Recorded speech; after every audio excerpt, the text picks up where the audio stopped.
অনেকেই বলবে যে আপনাদেরকে যে শাবান মাসের মধ্যে যে শবে বরাত বলতে কিছু নাই, লাইলাতুন নিসফে মিন শাবান বলে কিছু নাই, লাইলাতুল বরাত বলতে কিছু নাই। এই রকম অনেক জালেম, অনেক অমানুষ, যে আলেম নামের কলঙ্ক, তারা এই রকম কথা আপনাদেরকে বলবে। সম্মানিত মুসল্লিন ইকরাম, যে আমরা ওই সমস্ত আলেম নামের জালেমের দিকে দেখব না, আমরা দেখব কোরআন হাদিস কি বলতেছে, ঠিক কিনা? কোরআন হাদিস যদি বলে, কোরআন হাদিসের মধ্যে যদি থাকে, তাহলে আমরা ওই রাত্রিবেলায় ইবাদত করতে আমাদের কোনো অসুবিধা নাই। দেখেন, এই হাদিস খানা ইমাম তিরমিজি রহমতুল্লাহ আলাইহি তিরমিজি শরীফের মধ্যে বর্ণনা করেছেন। এই হাদিস খানা মিশকাত শরীফের 115 নম্বর পৃষ্ঠার মধ্যে বর্ণনা করেছেন এবং সুনানে ইবনে মাজাহ সিহাসিত্তার অন্যতম কিতাবের মধ্যে একটি বাব কায়েম করেছেন, বাবু মা জাআ ফি লাইলাতিন নিসফি মিন শাবান। উচ্চ আওয়াজ দিয়ে বলুন না সুবহানাল্লাহ। যে একটা বাব কায়েম করেছেন যে শাবান মাসের 14 তারিখ দিবাগত রাত্রিতে যে ইবাদত করলে কি ফায়দা, কি উপকারী, তার একটা জন্য একটা আলাদা বাব কায়েম করেছেন ইমাম ইবনে মাজাহ রাহমাতুল্লাহ আলাইহি। উচ্চ আওয়াজ দিয়ে বলুন না সুবহানাল্লাহ। আমরা দেখি হাদিসে পাকের মধ্যে কি আসতেছে। এই হাদিসের রাওয়ী হচ্ছে মা আয়েশা সিদ্দিকা রাদিয়াল্লাহু তাআলা আনহা। হযরতে মা আয়েশা সিদ্দিকা রাদিয়াল্লাহু তাআলা আনহা থেকে বর্ণিত, ফাকালা আন আয়েশা রাদিয়াল্লাহু তাআলা আনহা قالت فقدت النبي صلى الله عليه وسلم ذات ليلة فخرجت أطلبه فإذا هو بالبقيع رافع رأسه إلى السماء। হযরতে মা আয়েশা সিদ্দিকা রাদিয়াল্লাহু তাআলা আনহা থেকে বর্ণিত যে আমি একদিন রাসূল করিম সাল্লাল্লাহু আলাইহি ওয়াসাল্লাম হুজরায়ে পাকের মধ্যে আরাম করতেছিলেন রাতের মধ্যে। আমি হঠাৎ করে আমার ঘুম ভাঙলো, আমি দেখতেছি আমার পাশে আল্লাহর নবী নাই, আল্লাহর নবীকে আমি পেলাম না। তখন আল্লাহর নবীকে খোঁজার জন্য, আল্লাহর নবীকে দেখতে তালাশ করার জন্য আমি বের হলাম। বের হয়ে দেখতেছি রাসূল আকরাম সাল্লাল্লাহু তাআলা আলাইহি ওয়াসাল্লাম জান্নাতুল বকির মধ্যে, আল্লাহর নবী জান্নাতুল বকি কবরস্থানের মধ্যে রাসূল আকরাম সাল্লাল্লাহু আলাইহি ওয়াসাল্লাম মাতাকে আসমানের দিকে তুলে আল্লাহর দরবারের মধ্যে দোয়া করতেছে, আল্লাহর কাছে দোয়া করতেছে। হযরত মা আয়েশা সিদ্দিকা রাদিয়াল্লাহু তাআলা আনহাকে যখন দেখলেন, আল্লাহর নবী জিজ্ঞেস করলেন, ফাকালা ইয়া আয়েশা তু আকুনতি তাখাফিনা আইয়াহিফাল্লাহু আলাইকি ওয়া রাসূলুহু। এ আয়েশা, তুমি কি মনে করেছ আল্লাহ এবং আল্লাহর রাসূল তোমার হক নষ্ট করেছে? তুমি কি এই কথা ধারণা করেছ? তখন মা আয়েশা উত্তর দিলেন, قالت قد قلت وما بذلك ولكني ظننت أنك آتيت بعض نسائك। মা আয়েশা সিদ্দিকা রাদিয়াল্লাহু তাআলা আনহু তিনি উত্তর দিলেন, ইয়া রাসূলুল্লাহ, ইয়া হাবিবাল্লাহ, আমি এই কথা মনে করি নাই। ইয়া রাসূলুল্লাহ, আমি মনে করেছি আপনি আপনার অন্য কোনো বিবির হুজরার মধ্যে গিয়েছেন কিনা, আমি এটা তালাশ করেছি। তখন আল্লাহর নবী ইরশাদ করেন, ফাকালা ইন্নাল্লাহা তাআলা ইয়ানজিলু লাইলাতান নিসফি মিন শাবান ইলাস সামাইদ দুনিয়া ফায়াগফিরু লিআকসারা মিন আদাদি শারি গানামিন কলবিন। আল্লাহর নবী সাল্লাল্লাহু আলাইহি ওয়াসাল্লাম ইরশাদ করলেন, আয়েশা শোনো শোনো, আজকে রাত হচ্ছে এমন একটি রাত যে লাইলাতুল বারাতের রাত। আজ এমন একটা রাত যেই রাতের মধ্যে স্বয়ং আল্লাহ রব্বুল আলামিন কুদরতের খুদা সামাই প্রথম আসমানের মধ্যে, অর্থাৎ সামাই আসমানের মধ্যে আল্লাহ প্রথম আসমানের মধ্যে চলে এসেছেন। উচ্চ আওয়াজ দিয়ে বলেন না সুবহানাল্লাহ। এবং এই রাতের মধ্যে আল্লাহ তাআলা অসংখ্য মানুষকে ক্ষমা করে দেবেন, অসংখ্য মানুষকে রব্বুল আলামিন আজকে রাতে ক্ষমা করে দেবেন। আল্লাহর নবী ইরশাদ করেন, তখন বনি কলবের মধ্যে অনেক বেশি বেশি ছাগল ছিল, বেশি বেশি গণম ছিল। আল্লাহর নবী বলতেছেন যে বনি কলবের যত ছাগল আছে, যত বেড়া আছে, যে তাদের যত কেশ রয়েছে, তাদের যত লোম রয়েছে, ওই লোম পরিমাণ মানুষকে রব্বুল আলামিন, অর্থাৎ অগণিত মানুষকে রব্বুল আলামিন লাইলাতুম মিন নিসফি শাবান, অর্থাৎ লাইলাতুল বারাতের রাত্রির মধ্যে ক্ষমা করে দেবে। যদি আমরা যদি এই ইবাদত বندگی না করি তাহলে ক্ষমা কোত্থেকে পাবো? আল্লাহ কেমনে আমাদেরকে ক্ষমা করবেন? সেজন্য যারা বলেন লাইলাতুল বারাত বলতে কিছু নাই, তারা আসলে কোরআন হাদিস বলতে কিছু, একটু আওয়াজ দিয়ে বলেন না, কোরআন হাদিস বলতে কিছু পড়ে নাই।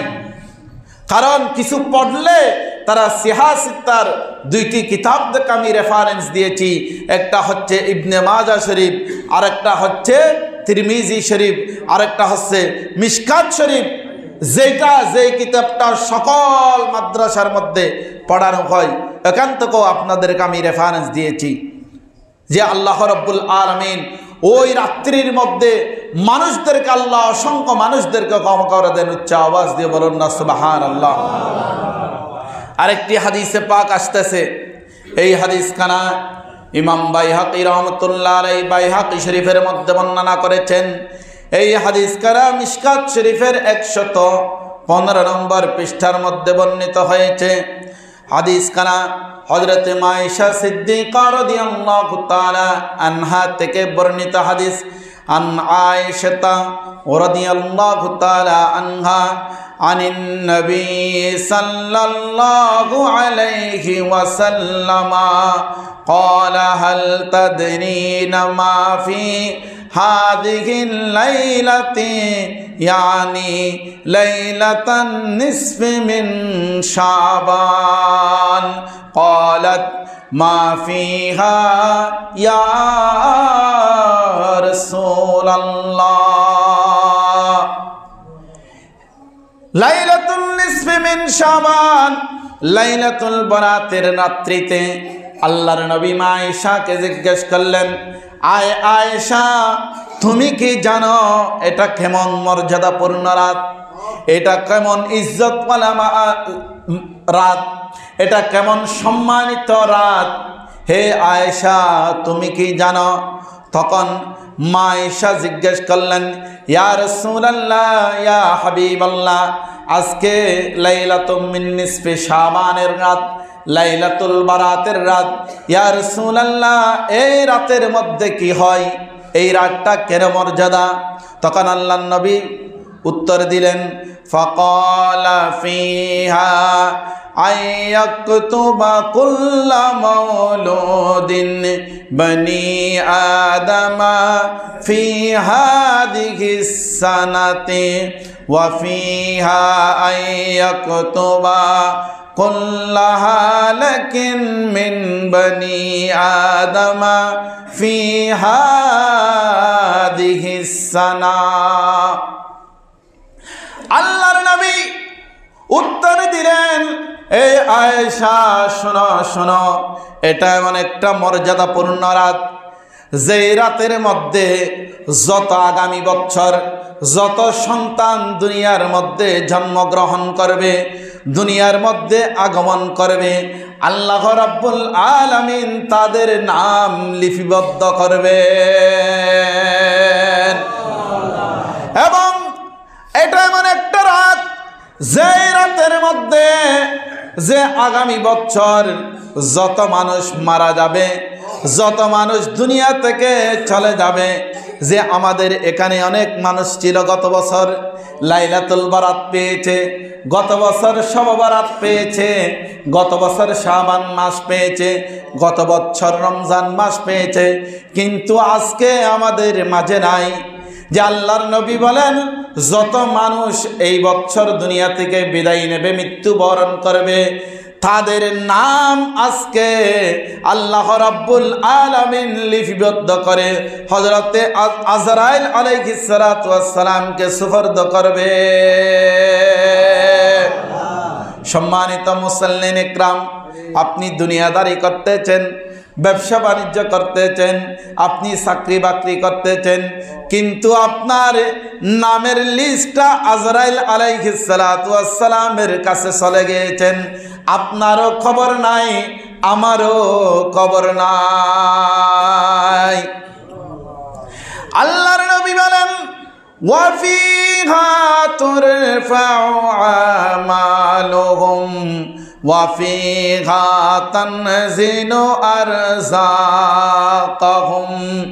এ আয়েশা শোনো শোনো, এটা এমন একটা রাত, যেই রাতের মধ্যে, যেই মাসের মধ্যে, যেই রাতের মধ্যে আল্লাহ রাব্বুল আলামিন বান্দার আমাল সমূহ আসমানের মধ্যে তুলে নেয়, এবং সারা বছর ওই ব্যক্তি কতটুকু রিজিক খাবে, কয় বেলা ভাত খাবে, কয় বেলা নাস্তা খাবে, কতটুকু পানি খাবে, আল্লাহ রাব্বুল আলামিন তার জন্য এই রাতের মধ্যে রব্বুল আলামিন বরাদ্দ করে দেন। উচ্চ আওয়াজ দিয়ে বলুন না সুবহানাল্লাহ। আল্লাহর পক্ষ থেকে বাজেট হয়ে যায়। এটা এমন একটা রাত, গুরুত্বপূর্ণ রাত। এই রাতের মধ্যে আসমানি সমস্ত ফেরেশতারা যে আসমান থেকে জমিনের মধ্যে নেমে যে মানুষকে রহমত দেওয়ার জন্য তালাশ করে, ওই সময়ের মধ্যে আপনাকে যদি কোরআন তেলাওয়াতের মধ্যে পাই, আল্লাহ পাক আল্লাহর রহমত দিয়ে আপনাকে ভরপুর করে দেবে। আপনাকে যদি জিকির আজকারের মধ্যে পাই, আল্লাহর রহমত দিয়ে আপনাকে ভরপুর করে দেবে। আপনাকে যদি নামাজের মধ্যে পাই, আপনাকে রিজিক দিয়ে, বরকত দিয়ে, রহমত দিয়ে আপনাকে ভরপুর করে দেবে। আর যদি আপনাকে ঘুমের মধ্যে পাই, আপনার জন্য যত বাজেট হয়েছে এটা সাগরের মধ্যে গিয়ে অথবা পাহাড়ের মধ্যে গিয়ে ফেরেশতা ঢেলে দেবেন। তা আমাদের এই রাতের মধ্যে ইবাদত করা দরকার আছে কিনা? একটু আওয়াজ দিয়ে বলেন না, এই রাতের মধ্যে ইবাদত করা দরকার আছে কিনা? রাসূল করিম সাল্লাল্লাহু আলাইহি ওয়াসাল্লাম অসংখ্য হাদিসে পাকের মধ্যে ইরশাদ করেছেন যে এই রাত এমন একটা রাত, যেই রাতের মধ্যে ইবাদত বندگی করলে আল্লাহ রাব্বুল আলামিন মানুষদেরকে বেশি বেশি রিজিক দান করে। সুবহানাল্লাহ বলেন। মানুষদেরকে বেশি বেশি আল্লাহর পক্ষ থেকে রহমত দান করে। সুবহানাল্লাহ বলেন। আমাদের অনেক আলেম উলামা, নামদারি আলেম উলামা মিডিয়ার মধ্যে বসে, ফেসবুকের মধ্যে এবং বিভিন্ন চ্যানেলের মধ্যে যে বলতেছে লাইলাতুল বারাত বলতে কিছুই নাই, লাইলাতুল বারাত বলতে কিছু নাই। নাউজুবিল্লাহ বলেন না। এই সমস্ত আলেমদের কথা মানবো না আমরা রাসূল পাকের কথা মানবো? আমরা রাসূলের কথাই মানব। কারণ আমি আপনাদেরকে সিহাসিত্তার হাদিস থেকে শুরু করে আপনাদেরকে আমি দলিল দিয়েছি। দলিল ছাড়া আপনাদেরকে আমি বলতেছি না, যে কোরআন হাদিসের দলিল দিয়ে আপনাদেরকে বলতেছি। আল্লাহ রাব্বুল আলামিন পবিত্র কুরআনুল কারীমের মধ্যে লাইলাতুল বারাতের কথা বলেছেন, ইন্না আনজালনাহু ফি লাইলাতিন মুবারাকাতিন। আল্লাহ পাক এই রাতকে লাইলাতে মুবারাকা বলেছেন, বরকতমণ্ডিত রাত বলেছেন। যেই রাতের মধ্যে ইবাদত করলে আল্লাহ তাআলা অসংখ্য বরকত দান করেন। উচ্চ আওয়াজ দিয়ে বলুন না সুবহানাল্লাহ।